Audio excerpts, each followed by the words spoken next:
Rocancho with Anna DeBlantis right here on 720 WGN. It's a solemn day in America, September 11th. And I read a story this week about Al-Qaeda. Because we've forgotten about Al-Qaeda. We don't talk about international terrorism so much anymore. The threats that the politicians like to talk about are domestic, right? Whether it's political parties or Mexicans or whatever it happens to be. Right. And we've stopped talking about that. And I thought this would be a good moment to talk to Bob Baer, one of the most decorated, if not the most decorated, publicly acknowledged CIA officer in the history of that agency. And Bob, is Al-Qaeda still alive and well? Oh, I think it absolutely is. I think you're going to see that it's regrouped in the wake of what's happened in Syria and Iraq. With Iraq now moving back to chaos, you're going to see this sort of reordering of the Sunni community there, and they're going to turn to violence. I think what we're seeing, the reason we don't notice it is because the worst sides of Al-Qaeda, you know, the attacks in Istanbul and Paris and the rest of it, have just sort of gone away thanks to policing and thanks to people just deciding that it's not going to do them any good to kill tourists in France. No, it's not going to go away. Zawahiri is still there. He's hiding in Pakistan.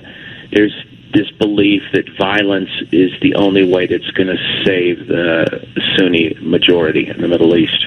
And people should realize that ISIS and Al-Qaeda are different things, and Al-Shabaab, there's a number of these different organizations.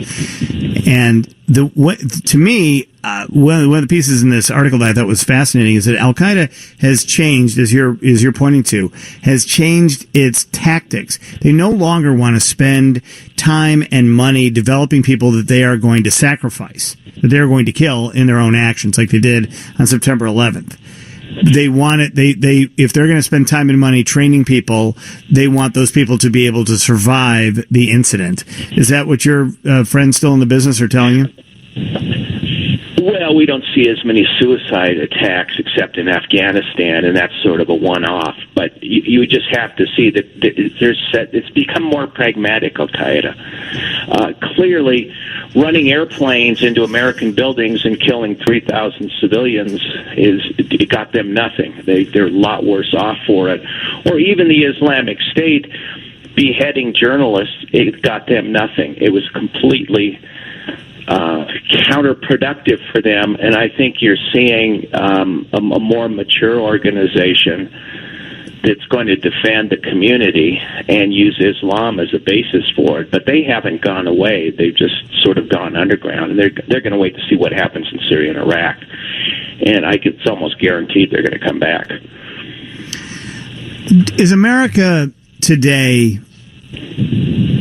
safer or less safe than it was on September 10th of 2001? I think we're a lot safer. You've had, software has been developed to detect people radicalization. A lot of these people are being rolled up very quickly. We've given up certain liberties, but I think we're definitely safer. And I think we saw 2 attacks in the United States, San Bernardino and Florida, Orlando. But it's fairly minor, and this fear that we had the enemy within in this country, it just turned out not to be true. And I think, everybody's just sort of caught on that this has been absolutely a total disaster. 9/11 for us, for our politics, for the Middle East, and things are not better. So the whole idea that terror, idealization of violence is going to get you anything has just disappeared. Now, as you look at the political landscape here, do you think that the priorities at the Pentagon level are the right priorities for this? I think, frankly, I think it's almost, and I've had people at the Pentagon say this to me, that we won the battle on terror with Flight 93 when we figured out to take weapons away from these people. It was almost simultaneous, but now we're fighting on way too many fronts. We don't even know what the battle is about. in Niger or Mali or the rest of it. It's just sort of an insurgency, which we got caught in, and we can put drones up forever, but we're not going to kill an idea with it. We're overextended, and we're losing political influence. Matt, when you got Russian troops defending our main ally in the Middle East, Israel, that's a sea change. Do you think it's interesting you mentioned that, because there was some talk earlier, it was late last week, that the Russians were warning U.S. forces in Syria, ground forces that are in Syria, special operators, that they needed to get out of a base that they were near, because they were going to attack that base, because that base that had the anti-Assad partisans were attacking the Russians and the Assad forces. And so it's a weird situation that we're being told by the Russians and by the Assad people, hey, get out of the way here, because we're coming after the guys that you're basing up with. It's everything's upside down. The Russians haven't taken and occupied land militarily since 1946. This is the first time. I'm looking at this as almost as the Cold War 2.0, and I guarantee you the way they've split this country apart on this Russian saga, they're winning. Or these far-right parties, Austria and Italy and Hungary, allied with Russia. I mean, it's amazing, this change. We walked away in 91 patting ourselves on the back. Look, we won the Cold War. All done. Russia's a second-rate power. We have to be tolerant of them, and they've just come back. And they're still a second-rate nation, but they've managed to divide us like we've never been divided during the real Cold War, the old Cold War. You look at 9/11, Bob, and which began the U.S.-led invasion into Afghanistan, and here we are nearly 17 years later. Initially, they talked about the idea was to capture Osama bin Laden, to break apart Al-Qaeda, and then the focus became fighting the Taliban. And what now? What do you see as the future of troops in Afghanistan, and what the U.S. goals actually are there? Well, it's not winnable, because we were fighting a Pashtun tribal confederation. And now, in fact, today, they're talking in the White House about privatizing the war, turning to Eric Prince and Frontier Services and seeing if he can do a better job, simply because we're losing ground there. We continue to. You can't take a minority like the Tajiks and fight the Pashtuns indefinitely, and these people just don't give up. It really is the graveyard of empires.